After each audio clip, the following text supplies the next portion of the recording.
Back to this Cricket Joy Machine. Yeah. It does say, it's at Michaels.com still, 4 out of 5 stars, $179, ships for free. Whoop.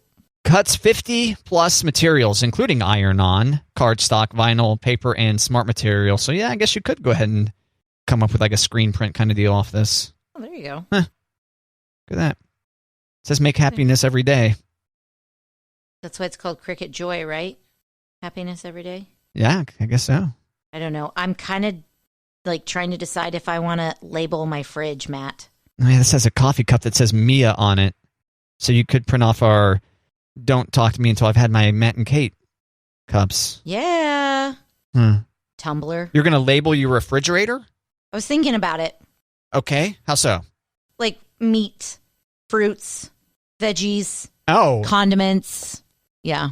So that people knew what went into what shelf? Yeah. Like, don't jack it around. Things go where they go instead of all willy-nilly like we've always lived. Meat. Does that just be a shelf? I mean, like deli meat, like in the drawer, you know? Oh, okay. Yeah. Meat, cheese, veggies. So the veggies don't end up in the meat and cheese drawer. Likewise, you know. Man, I could eat all those things right now. Those all sound really good right now. I know. But I'm trying to use this opportunity to be, we've got a new house, we've got new appliances. Let's be grown-ups and let's have things labeled so people know we're grown-ups. Is that how that works? Oh, the children are now grown-ups? No, Monty and I are grown-ups and the children have to follow suit. Oh. Sounds pretty boring, huh? You're just talking about trying to keep them young? Well, you were just recently talking about how you wanted them to potentially call you mommy so that they weren't old, and now you're trying to make them grown-ups who put the cheese in the right spot. Kate, what's it going to be? Well, maybe not grown-ups so they put the cheese in the spot. Maybe obedient so they put the cheese in the spot. Obedient. Okay. Like, that's just where the cheese goes. And Monty needs to be obedient too, so that's good. Agreed. Yep. Mine's be like, say what? No. Obey, Monty. Obey. I know, we took that out of our vows on purpose, but I really just mean it for him. So I feel like this is a trap, but did you really take that out of the... Oh, yeah, you did, didn't you? Oh, hell yeah, we did. Yeah. Yeah, to love and obey or honor and obey. No. This is actually both a trap and true. Trap and true. Nope. Yeah. Ain't nobody obeying nobody. Okay, nope. All right. No obedience. So, well, I guess you can't use the labels for obey. Just put the cheese where it goes, kids. I know people renew their vows. Do people ever amend their vows? You know, like I'm going to take out this part here about, you know, waiting until death for the parting, you know? After said vows are said? Like, hey, we said vows like 10 years ago, but I don't want to do this part anymore. Yeah, time to amend our vows. You hear about people renewing their vows, and it's like, well, there wasn't really an expiration date on these vows, so it seems like you should be able to amend the vows, you know? I feel it. I see a very, like, arbitration, like, sitting across the conference table from each other and, like, having a mediator. Yeah. Yeah, get some lawyers involved. It'd be a good preview for the divorce. We said these vows, but we'd like to amend this part and this part. And we'd like to add this to the new. Yeah, okay. Initial here. Yep. Initial here and here. Yeah. Sign and date. Thanks. That would make the renewal way more interesting. Yeah, for sure. Yeah, amend the vows. Amend the vows. Yeah. But amend. But if there's anything that they want to add to, they need to renew, right? No, because you can always amend. That's like amending the Constitution. You can have amendments that are additions. Okay. You can have amendments that are subtractions, I think. Yeah, amend. Either way. Okay. I think we're onto something here. I didn't know if you need to say it again and spin 3 times and light a candle and, you know, that way they really stick other than just on paper. I don't know. I think that's the religious part, which doesn't stand up in court as much, but yeah. Separation. Did you see Reese's is launching a new peanut butter cup? I did. I'm so excited. I feel like this is just a headline you could say every week. Yeah. Oh, a new Reese's peanut butter cup. So this one has no chocolate. None. It is a peanut butter cup with the peanut butter you know and love from Reese's on the inside, and then I guess you would call it a peanut butter shell Yes. on the outside. So it's going to be the same consistency as the chocolate was, Right. but some kind of hardened peanut butter instead. Because had I not read further into the article, I would have been like, they're just selling the peanut butter discs. It's just going to be the soft peanut butter, but yes, peanut butter shell on the outside and peanut butter on the inside. That's a whole lot of peanut butter. You're going to be like talking and peanut buttering it up. Coming out in April for a limited time. Standard king and miniature sizes. Oh gosh, the king size? Wow. And by the way, do you see that we're nearly down to the smaller package of peanut butter cups in the building vending machine? Yes. That's not good news. 3 packs. So we went from 2 to 3, and it took a long time for people to spend money on the remaining 2 packs in front to get us to the 3 packs. And now they're at the very back of our row of 3 packs, the king size packs.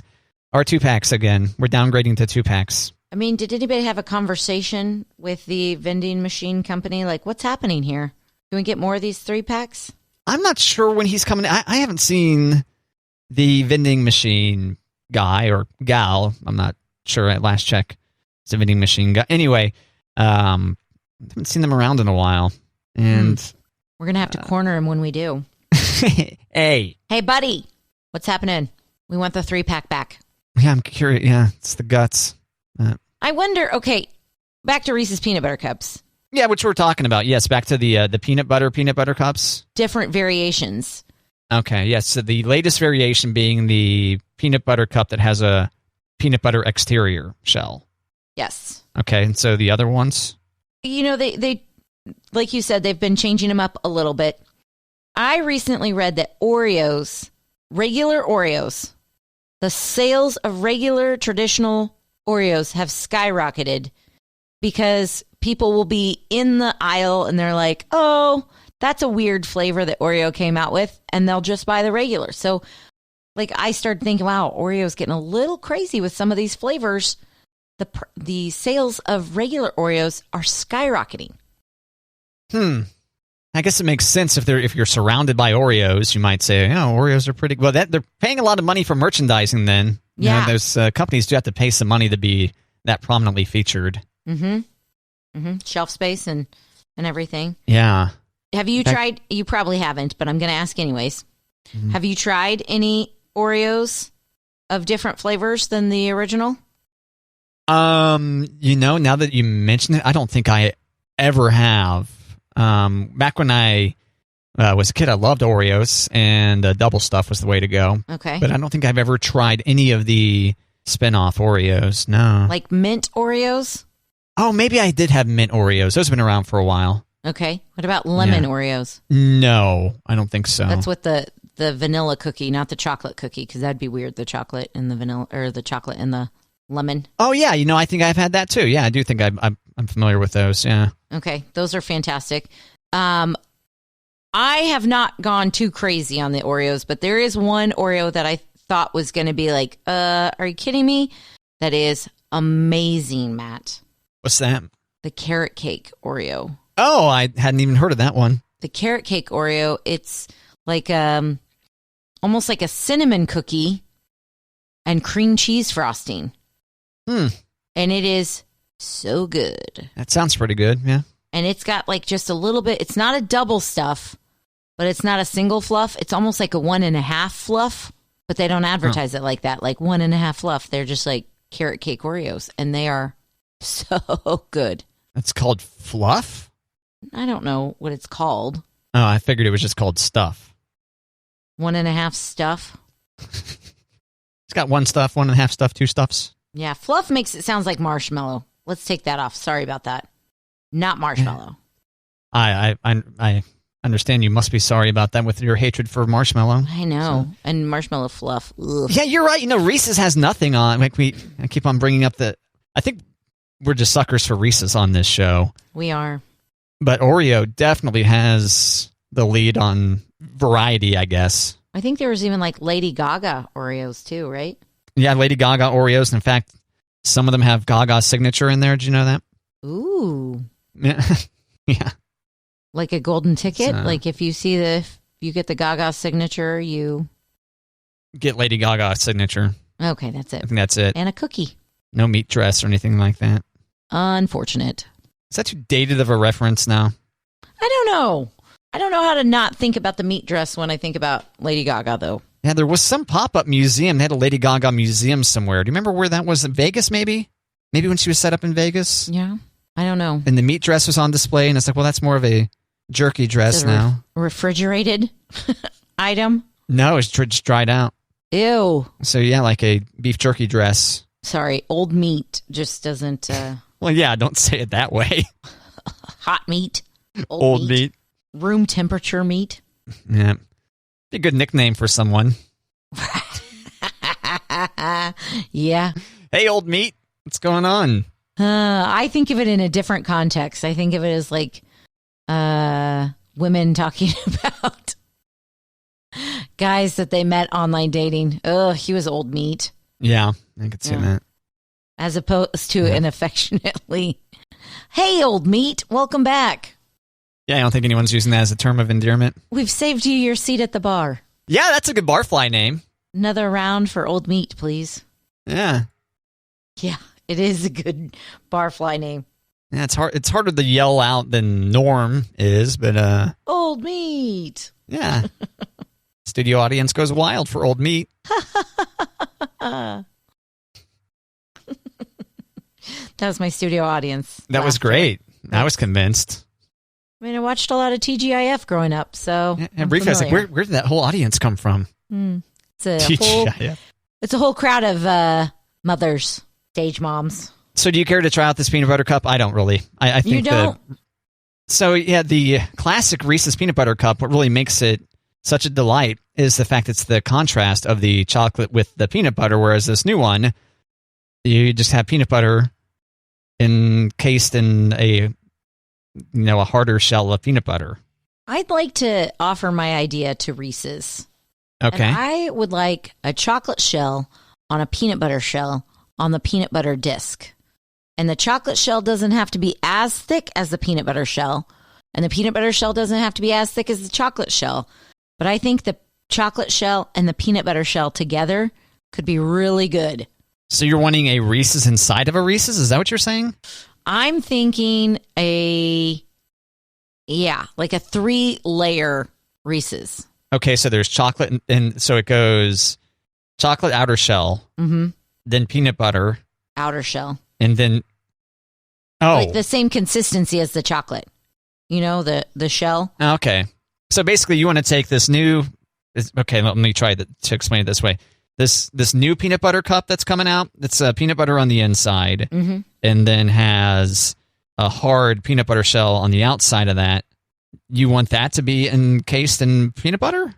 Chocolate. Or no, you want a traditional peanut butter cup with a hard peanut butter shell on the outside? No. Okay, none of the above. New peanut butter cup where it's the peanut butter shell with the peanut butter on the inside with a layer of chocolate on the outside. Just like on top? Yeah. Oh, okay. Yeah, where it's got the chocolate, both hard chocolate and hard peanut butter. Then you've got the Reese's peanut butter on the inside. Okay. Yeah. Yeah. Because I like the idea of the hard peanut butter, but I'm with you that you need the contrast of the chocolate. Yeah, I still feel like you're getting robbed of chocolate unless the chocolate's on all sides. I could see that. What I could do is take the new peanut butter cups and then just dunk it in melted chocolate at my house. Yeah, I was curious about that. You could just take some chocolate syrup and pour it over there too, maybe. Oh, no, not chocolate syrup. No. Sorry. Monster over here. You take the shell chocolate where it'll harden. You know how they do it at like Dairy Queen with the dip cone? Yeah. Yeah. Don't they do sell like a chocolate syrup version of that, don't they? Yeah. And I think you're right. It starts out as syrup. Right. And then it's a liquid. Maybe syrup's the word that I'm like. Yeah, no, that's a good point, 'cause clearly I was talking about the kind that you would make a milkshake milkshake or a chocolate milk out of, yeah. But you're right, yeah, you want the kind that hardens. Yeah. That's what I want. Yeah, you had it right in the first place. You just want to melt milk chocolate and then dunk these into it. Yeah, and then drink the remaining milk chocolate. Lick the bowl. Lick the bowl. Or figure out other things I could dip in there. And then the kids come home from school and you've got circle of chocolate around your face, around your nose. Mom, your it's mouth. in your ear. Like, lay off me. Don't ask questions. Don't judge me. Oh, it just reminded me of the time when you played hide and seek from the kids and you hid in the pantry and ate a bunch of chocolate or something. And what was it that you were eating in there? Pizza. You were eating pizza in there? I was eating pizza. If it's the one time I was thinking of when they woke Monty up, I was hiding in the closet eating pizza. Yeah. That's so and then funny. I got in trouble. Why were you hiding from the children? Well, we were playing a game. I didn't think they'd go wake you up. Yeah, you're playing a game where, all right, no hiding and seeking allowed in this one closet, okay, kids? Right. Don't come find mommy. I was all tucked in. It was fantastic. It was fantastic. Yeah. Your little oasis in there. Of all the times that I've hid from the children eating. I did joke about putting a lock on the inside of the pantry, though. Yeah. You find yourself hiding from, or at least you have done that a lot in the past? Oh, yeah, I've hidden. You hide and then eat shamefully? No, probably not shamefully. Gleefully. Oh, totally. Not shamefully, but totally hiding and eating. Yeah. That's so funny. Yeah. Because if you were eating out in the open, they'd want some? Yes. Okay, just making sure. Like their senses, they can hear me open a package or they can smell chocolate like 3 rooms away or... This is from me. No, I don't want to share. You guys have to go to bed so I can watch shows with bad words and eat food that I don't want to share with you. That's just lovely. Such a good mom, Matt. Yeah, I know. Such a good mom. Hey, you leave those precious notes in their lunch bags each day. Right. They better appreciate that. Right. Correct, Kate. It's no lie. I do love them. Yeah, I'm convinced. I want them to eat a good lunch and eat it all. Right. Because mommy and daddy are watching you. Because we're watching you. Yeah, for anyone who missed it, Kate has fooled her kids into thinking that they're living in a surveillance state at school and that she's got like a live feed of them at lunch so she can ensure that they're eating the carrots. Yep. Is that right? I think that's pretty correct. And they, because of current times, their classrooms take turns being in the cafeteria or eating their lunch in the classroom. And so their big thing is like, well, what if we eat lunch in the classroom? Like, oh, I can get that footage too. You don't think I email your teachers like 3 times a week? So messed up. I could totally find out. I think they know you're full of it, and they're just doing a good job fooling you. In lots of ways, they know that I'm full of it. The fooler has become the fool-e. Or I guess just the fool. I don't know. That happened not too long ago, that they both fooled me pretty good. Oh, yeah? I was not happy. What happened? What was that? They both went home from school not feeling well. Mm-hmm. Same day, not feeling well. They both had really upset stomachs. And my youngest, Elliot, was like, I'm 90% sure I'm constipated, Mom. Constipated. And that I've got those cramps again. I was like, okay, well, let's get you home. And Finley was like, my stomach hurts too. So they sent her. And they were both like within 30 minutes of me like, okay, let's get some medicine going. Let's get some warm water going. Let's, get out of your uniforms, get into some, comfy pants. They were both laughing and goofing and playing. And I was like, you guys are jerks. I can't believe this. So I made them pack. I put them to work because they skipped school. They lied. They fooled us. They fooled us all. It wasn't just the ride home, didn't just jar things loose? No. Okay. No. I'm like, you're not constipated anymore, are you? And she's like, no, maybe it was just gas cramps. Gosh.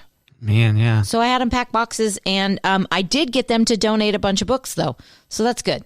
You'd mentioned this recently that you got the kids to pack up some books, and I failed to bring up how leading up to Christmas, the kids were asking for books for Christmas, which is many parents' dream. Right. To have their kids asking for books. And like, no, too many books, no books. No books. Remember? You have to get rid of books. Remember this? They didn't want to get rid of books. Guess what they got, Matt? They got books. And now they're getting rid of books. They didn't get rid of books at Christmas. And yeah. So look at you go. Yeah, and there was this visual that I had of you buried under a pile of books because they had been stacked up to the ceiling. Well, that's how it feels. No room for books. And I got him to donate probably about 20 novels or 20, paperback books. 20. Mm-hmm. And total. And Elliot was like, we already gave away like 1 million books. I'm like, girlfriend, look at this book bag, look at this book bag, and look at this book bag. They're full of books. You have 3 bags still full of books that you don't want to get rid of. We already gave away already so many. And I'm like, oh, golly, guess what? Gonna give away more. Think about all the kids it's going to make so happy to have these books. Yeah, I like that. That's good. That's a good way to sell it. Yeah. That's nice. Other than, you got too much junk. Because they're not junk. And the thing is, I don't know how they can do this. They both can reread a book over and over and over. Yeah, that blows my mind that people do that. Kids or otherwise. I read To Kill a Mockingbird or Pride and Prejudice, but like every so many years. Not like weeks in a row. But I mean, I guess that they just really like that story, so I don't know. Yeah, it's amazing to me. I mean, it's not that shocking, I guess, if you think about how many movies or TV shows I've rewatched over the course of time. Mm-hmm. It's not that shocking. How many times have I seen The Empire Strikes Back or some episode of Seinfeld? And then I'm going to watch both those often again. I guess it's not that surprising in that you put it in that frame of mind, but a book just takes so long, I guess. I don't know. Right. God, I'm impressed with myself if I read a new book, let alone start rereading books. Mm-hmm. I'm like, oh, check out the patience I was able to summon to read this book. Oh, God, Kate. I just started a new book, and it looks really good. And I'm like 2 chapters in. I'm like, well, I'm not going to finish this because I know it's about a plane crash. Oh, yeah, you told me about this. You bought a book that's a bummer. Yeah. And my aunt was like, oh, I want to read that when you're done. And I said, I'm just going to go ahead and give it to you. She's like, why? I'm like, I don't think I'm going to finish it. She's like, is it bad? I'm like, no.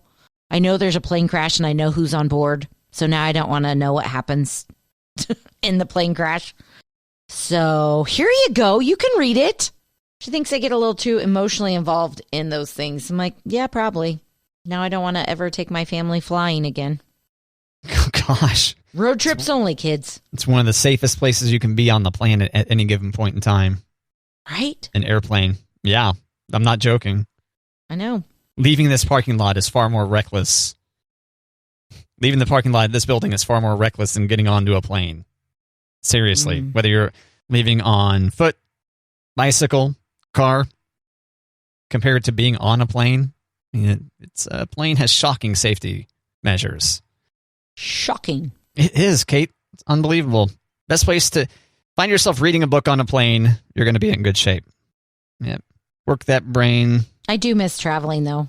I mean, there's always the anxiety of the airport and getting through everything we need to get through and, making sure you have everything. And that whole thing aside, I miss, like, the excitement of going someplace and going someplace. Someplace new, someplace fun, something different. Where would you, if you were to rank yourself on enthusiastic traveler, where would you be on the scale of 1 being least enthusiastic about traveling to 10 being most? In current times? In general. Oh, in general, like 7 or 8, but like current times, like 3 or 4. Sure. We have a funeral in June in DC, and I really, really, really want to go. But I really, really, if it was this weekend, I'd be like, no, can't go. Sorry. I really want the world to be in a different place in June so that if we decide to go. Making good progress. Yeah. Most places. There's been some interesting decisions, but. Yeah.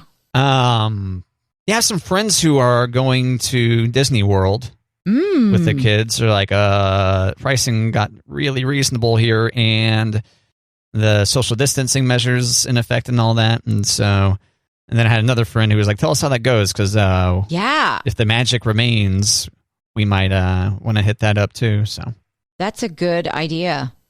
I don't know. Part of me wants to go where we're not going to be around people, like, and by not be around people, like, you can choose to distance yourself. Like, let's go to Florida and, like, go to the beach, where we can set up our own space or whatever. And part of me is like, okay, it's cheap. Let's hit Disney, But I don't know. Part of Disney and the pandemic makes me like want to curl up in a ball and go, nope, can't do it.